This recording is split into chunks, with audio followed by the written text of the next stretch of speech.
જગદીશભાઈ વિશ્વકર્માને મારે કહેવાનું કે તમે એમ કહો છો જવાહરલાલ નહેરુ, તમારા બાપ દાદાઓ, તમારા બાપાઓ, આવા શબ્દો તમે વાપરો છો. મને લાગે છે કે તમે જ્યારે આવા શબ્દો વાપરો છો અને ઐતિહાસિક તથ્યો જે છે એની મને લાગે છે કે તમારા જ્ઞાનની અંદર થોડી કમી છે. તમને મારે એ ખાસ જણાવવાનું છે કે ભારત દેશની અંદર આઝાદી થઈ ત્યારે દેશ ટાંકણી પણ નહોતો બનાવતો, છતાં પણ 1955માં, આ પહેલા જ તમને જણાવું છું, 1955માં બર્મા સેલ કંપનીએ ભારતમાં ગેસ બનાવવાનું, બાટલો બનાવવાનું, આપવાનું ચાલુ કરી દીધો. ક્રમશઃ 65 સુધીમાં તો નવરત્નોની સ્થાપના થઈ ચૂકી હતી. ઇન્ડિયન ઓઇલ હોય, ભારત ગેસ હોય, જે બર્મા સેલમાંથી આવ્યો, અને એની જ સાથે સાથે અલગ અલગ ઓઇલ કંપની હોય, HP કંપની હોય, આ બધી જ બની ગઈ હતી.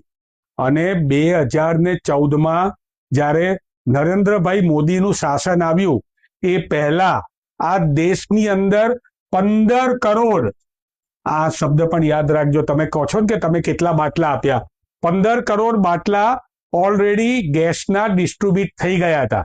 અને આ આખું ડિસ્ટ્રીબ્યુશન નેટવર્ક હતું. આ તમારા આકા જેમ ગટરની અંદર પાઇપ નાખીને ચા બનાવવાની વાતો કરે છે એવી રીતે નહોતું. આખું distribution, dealer network, distribution network, ગેસનું નેટવર્ક, પાઇપલાઇન, આ બધું જ તૈયાર થઈ ચૂકેલું હતું. એટલે મારે તમને આ વાત જણાવી છે. સાથે સાથે એ પણ કહેવું છે કે તમારો જન્મ જે છે એ 1973માં થયો. તમારો જન્મ જ્યારે 1973માં થયો અને તમે ઘોડિયામાં ઝૂલા ઝૂલતા હતા, એ વખતે 1973માં જ્યારે ઘૂઘરો રમતા હતા ત્યારે પણ ગેસની બોટલો હતી. 1974ની અંદર તમે સેરેલેક પીતા થયા ત્યારે પણ ગેસની બોટલો હતી. અને 1975માં તમારા માતૃશ્રીએ તમને દૂધ ગરમ કરીને પીવડાવતા હતા ત્યારે પણ દેશની લાખો મહિલાઓ, કરોડો મહિલાઓ એ ગેસનો જ ઉપયોગ કરતી હતી. વાત રહી ઉજ્જવલા યોજનાની. ઉજ્જવલા યોજનાની અંદર તમે ખાલી કનેક્શન જે છે એ મહિલાઓને મફત આપ્યા છે.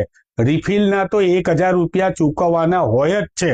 જ્યારે તમે કનેક્શન મફત આપ્યા ત્યારે મારે કહેવું છે કે આ કનેક્શન મફત આપ્યા પછી આ દેશમાં 1 કરોડથી પણ વધારે, આ શબ્દ યાદ રાખજો, આ ગેસની બોટલ જે છે 1 કરોડથી પણ વધારે લોકોએ જે છે એ પોતાનો, મહિલાઓએ પોતાના ગેસને રિફિલ નથી કરી શક્યા અને ફરીથી ચૂલો ફૂંકવા માટે આ મહિલાઓ મજબૂર બની ગઈ છે. એટલે જ્યારે પણ તમે તથ્યો જોડે વાત કરતા હોય ત્યારે મને 100% ખબર છે કે તમારી પાર્ટીની અંદર વિધિન ધ પાર્ટી એક લડાઈ ચાલી રહી છે. તમારા પૂર્વ પ્રમુખ જે છે એ પૂર્વ પ્રમુખના લેવલ પ્લેઇંગ ફિલ્ડ તમે અત્યારે રમી શકતા નથી. સંગઠનમાં તમારું કંઈ ઉપજતું નથી. એટલે મીડિયામાં રહેવા માટે થઈને આવા પ્રકારના તમે જ્યારે ગતકડા કરી રહ્યા હોય ત્યારે ભૂતકાળની અંદર પણ મને ખ્યાલ છે કે પ્રતાપ દુધાતે જે છે, બરોબર છે, પ્રતાપ દુધાતે ભૂતકાળની અંદર તમને વિધાનસભામાં જેવો જવાબ આપ્યો હતો એમ ભવિષ્યની અંદર તમે આવા અસંખ્ય શબ્દો વાપરેલા છે.